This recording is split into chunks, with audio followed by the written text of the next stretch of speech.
أنفسنا ومن سيئات أعمالنا من يهده الله فلا مضل له ومن يضلل فلا هادي له ونشهد أن لا إله إلا الله وحده لا شريك له ولا نظير له ولا وزير له ولا مشير له ولا معين له وصل على سيد الرسل وخاتم الأنبياء.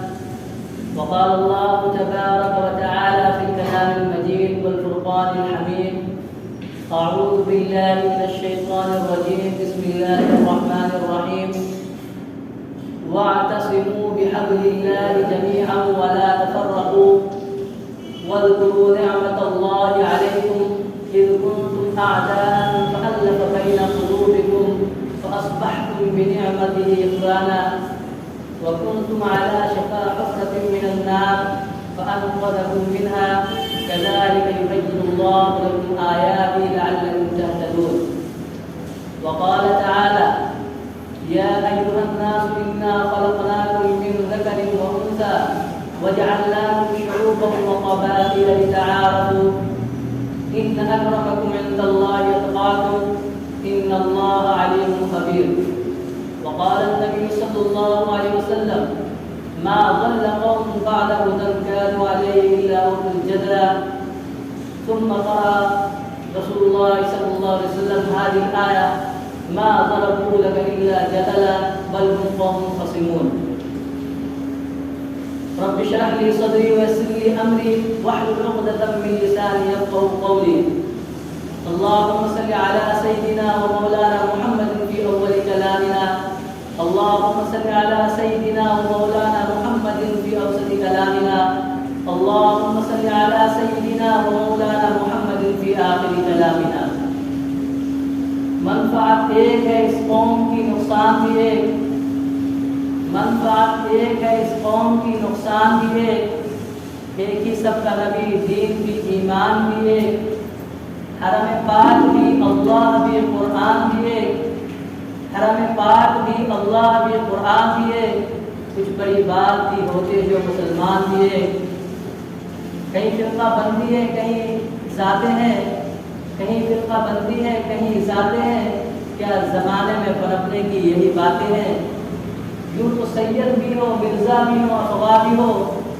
یوں تو سید بھی ہو، مرزا بھی، افواہ بھی ہو. تم سبھی کچھ ہو، بتاؤ تو صحیح مسلمان بھی ہو.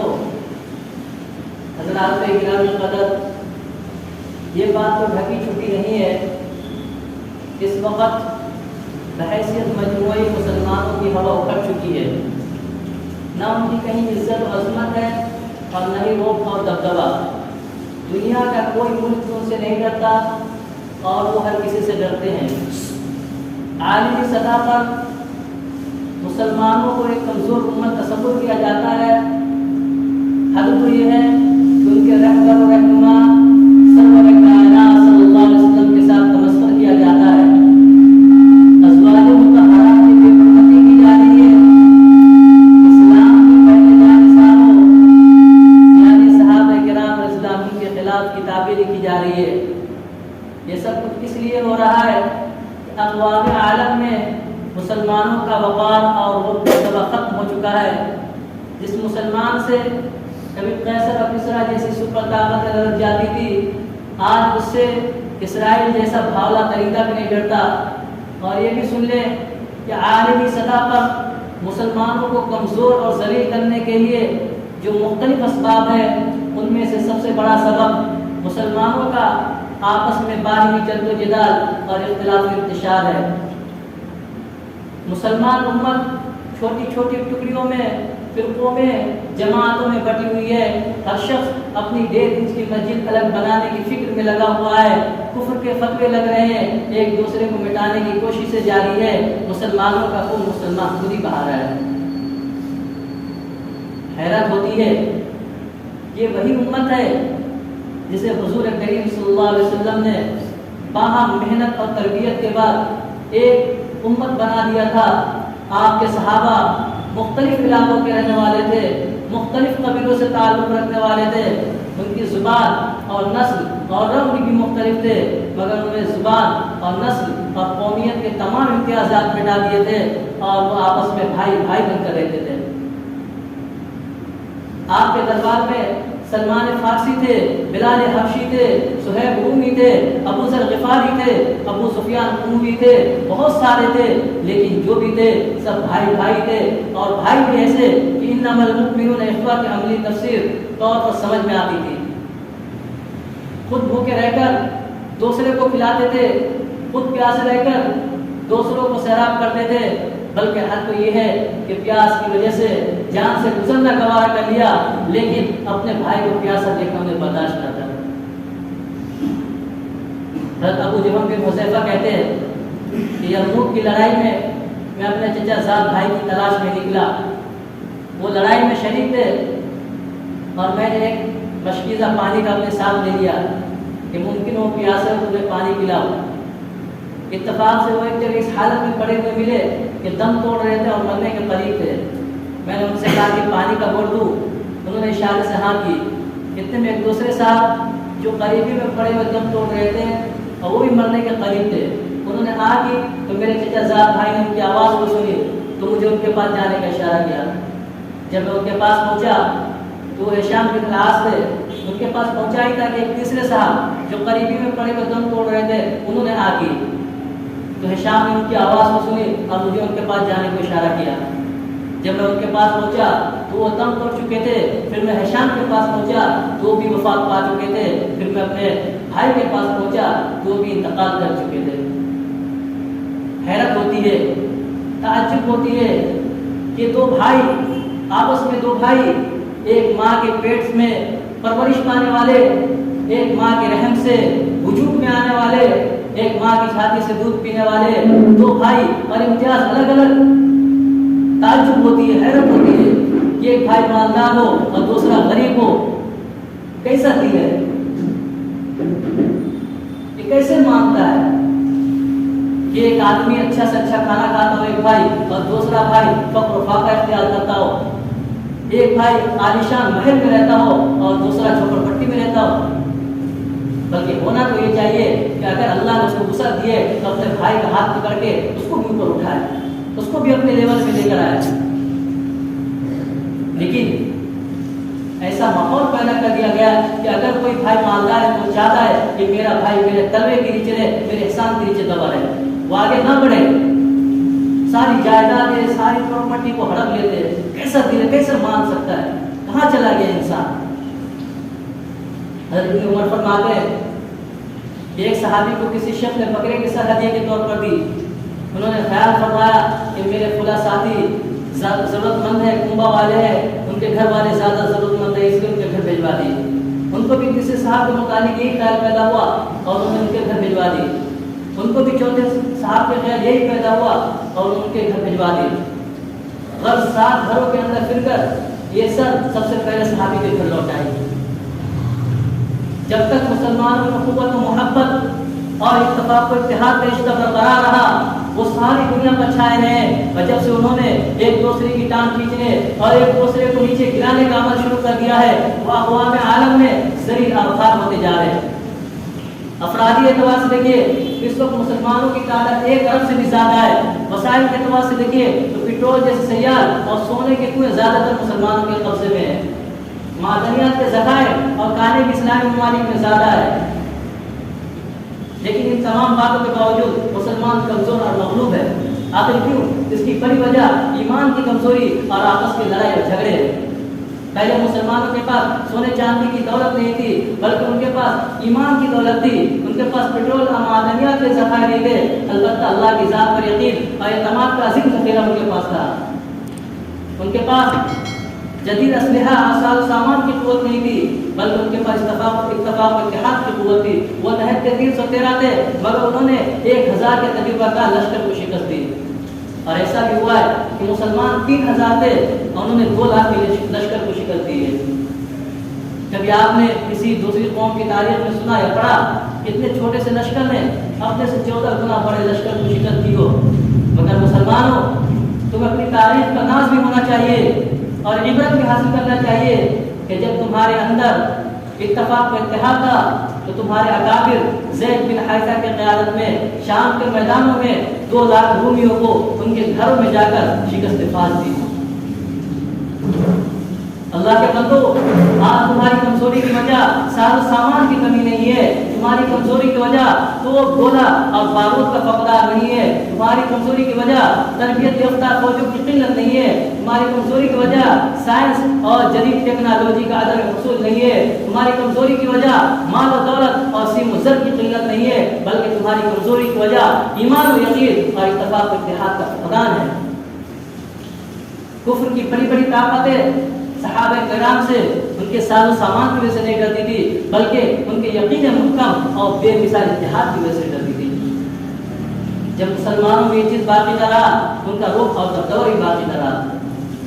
اسی زمانے میں کابل کا ایک ترک راجا کی حکومت تھی۔ یہ راجا حضرت امیر معاویہ کو سالانہ 10 لاکھ درہم خرچ دیا کرتا تھا۔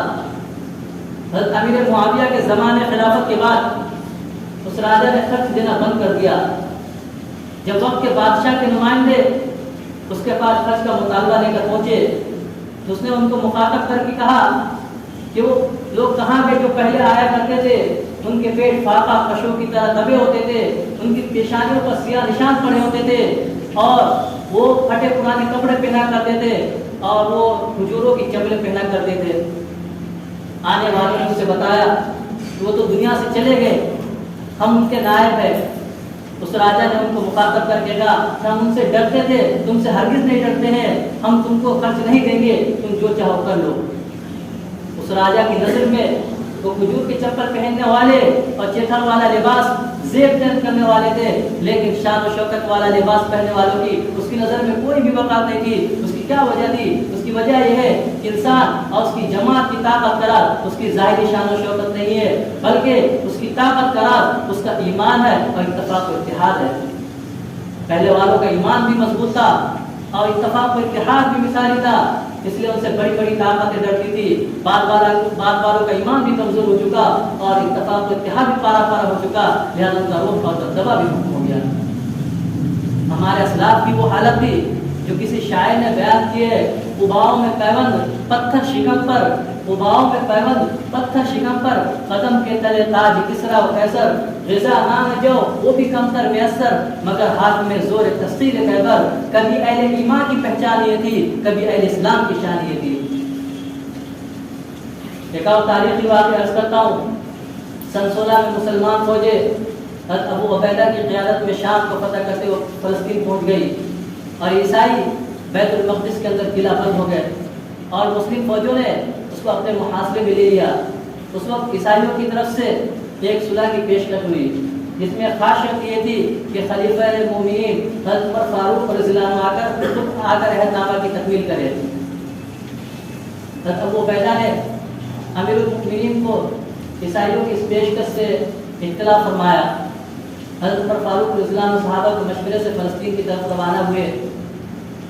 حضرت عمر فاروق رضی اللہ عنہ کے ساتھ ایک غلام تھا اور ایک اونٹ۔ جب آپ مدینہ کے باہر تشریف لے گئے تو آپ نے خادم سے کہا کہ ہم 2 ہیں اور سواری 1 ہے، اگر میں سوار ہو کر چلوں اور تم پیدل چلو گے تو میں تم پر ظلم کروں گا، اور اگر تم سوار ہو کر چلو اور میں پیدل چلوں تو تم مجھ پر ظلم کرو گے، اور اگر ہم دونوں ایسا سواری پر سوار ہو جائے تو ہم سواری پر ظلم کریں گے، تو اس کی پیٹھ کو توڑ ڈالیں گے، لہذا بہتر یہ ہے کہ ہم راستہ کی 3 باریاں مقرر کر لیں۔ چنانچہ سفر اس طرح طے ہوا کہ ایک بار آپ سوار ہوتے اور خادم اونٹ کی نکیل پکڑ کر چلتا، پھر خادم سوار ہوتا اور آپ اونٹ کی نکیل پکڑ کر چلتے، پھر کچھ دیر تک اونٹ خالی چلتا اور دونوں پیدل سفر کرتے۔ اس طرح سارا سفر طے ہوا۔ اس سفر میں یہ واقعہ پیش آیا کہ جب آپ اسلامی لشکر سے ملے تو ان لوگوں نے آپ کو اس حالت میں دیکھا کہ آپ ایک تہبند باندھے ہوئے ہیں اور کرتے پر تہبند لگے ہوئے۔ حضرت ابو عبیدہ نے عرض کیا، اے امیر المؤمنین، اے خلیفہ وقت، اے وقت کے بادشاہ، آپ کو عیسائی کے فوجی افسروں اور بڑے بڑے مذہبی عہدیداروں سے ملاقات کرنی ہے، اگر آپ اس لباس میں ان سے ملیں گے تو ہماری کیا عزت رہ جائے گی؟ حضرت عمر فاروق رضی اللہ عنہ نے فرمایا اے ابو عبیدہ کاش یہ بات تمہارے سوا کوئی آپ کہتا، تمہیں معلوم نہیں ہے انا كنا اذل قوم فاعزنا الله بالاسلام فما هم نطلب العزة بغیر ما عزل الله به اذلنا الله، کہ ہم دنیا میں سب سے پست قوم تھے، سب سے ذلیل قوم تھے، لیکن اللہ نے ہمیں اسلام کے ذریعے، قرآن کے ذریعے، رسول کے ذریعے عزت دی ہے۔ اگر ہم ان چیزوں کے علاوہ کسی اور چیز کے ذریعے عزت چاہیں گے تو اللہ ہمیں ذلیل اور رسوا کر دے گا۔ غور فرمائے حضرت عمر فاروق رضی اللہ عنہ پیدل تھے، غلام سوار تھا اور جسم پر چیتھڑ والا لباس تھا، لیکن ہر جگہ شور تھا، غلغلہ تھا کہ عمر آ رہا ہے، کافر تھرا رہے تھے، حکومتیں لرز رہی تھی۔ آپ نے سوچا کہ آخر کیا وجہ تھی؟ کیونکہ پھٹے پرانے لباس میں بھی روب دبدبا تھا، ہمارے شاندار لباس میں بھی نہیں ہے۔ وہ کھجوروں کی چپلیں پہنا کرتے تھے مگر ان کا وقار اور دبدبا تھا، ہمارے شاندار جوتوں میں بھی نہیں ہے۔ وہ خچر اور گدھوں پر سوار ہوا کرتے تھے اور ہم لمبی لمبی قیمتی گاڑیوں میں سوار ہوتے، ہوائی جہازوں میں سفر کرتے، مگر ہم سے کوئی بھی نہیں ڈرتا۔ فرق یہ ہے کہ وہ باطن پر زور دیتے تھے اور ہم ظاہر پر زور دیتے ہیں، وہ ایمان کے متلاشی رہتے تھے اور ہم مال و دولت کی جستجو میں رہتے ہیں۔ ان کے پاس یقین کی دولت تھی، ہمارے پاس پٹرول اور سونے چاندی کی دولت ہے۔ وہ خدا سے ڈرتے تھے اور ہم انسانوں سے ڈرتے ہیں۔ ان میں اتفاق و اتحاد تھا اور ہمارے اندر اختلاف و انتشار ہے، فرقہ بندی ہے، اور یہ اختلاف و انتشار نے تو ہمیں دنیا بھر میں کم قیمت بنا دیا ہے۔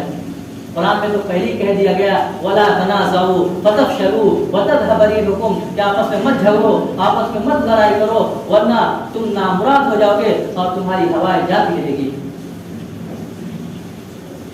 چنانچہ تاریخ گواہ ہے کہ جب تک مسلمان متحد رہے انہیں دنیا کی کوئی طاقت شکست نہیں دے سکی۔ مسلمان کو جب بھی شکست ہوئی ہے آپس کی خانہ جنگی اور اختلافات کی وجہ سے ہوئی ہے، ایک دوسرے کی ٹانگ کھینچنے کی وجہ سے ہوئی ہے۔